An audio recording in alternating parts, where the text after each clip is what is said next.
Nagsagawa ng kilos protesta ang grupo ng health workers ngayong Valentine's Day.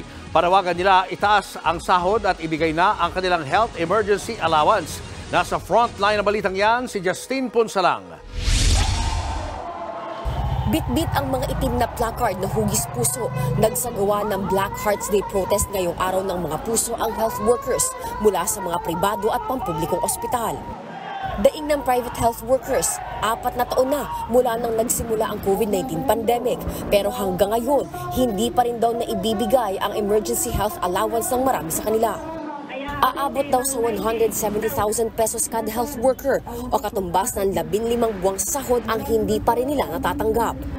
Ipinagtataka nila ito lalo't naglabas na ng 30 bilyong pisong pondo ang budget department itong 2023 para sa HEA.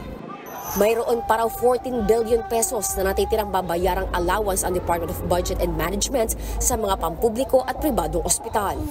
Dahil dyan, nagbanta na ang private health workers.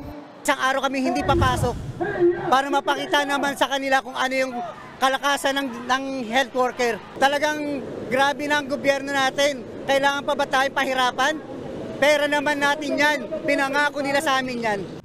Bukod sa hindi pa rin napapamahaging HEA, problema rin ng mga government health workers ang mababang pasahod.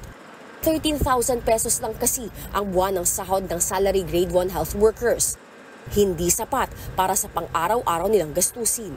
Tumaas ang pangunahing bilihin, tumaas ang inflation rate at wala na pong natitira doon sa mga sahod ng ating mga health workers. Kaya kailangan talagang itaas ang 33,000.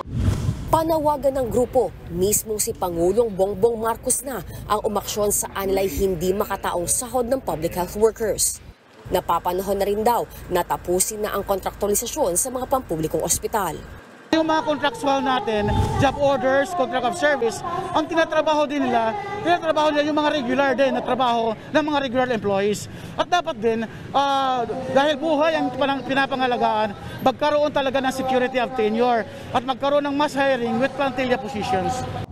Wala pang pahayag ang Department of Health sa hinaing ng mga health workers. Nagbabalita mula sa Frontline, Justine Punsalang, News 5. Mga kapatid, Julius Babaw po. Iba na ang may alam at may pakialam sa panahon ngayon.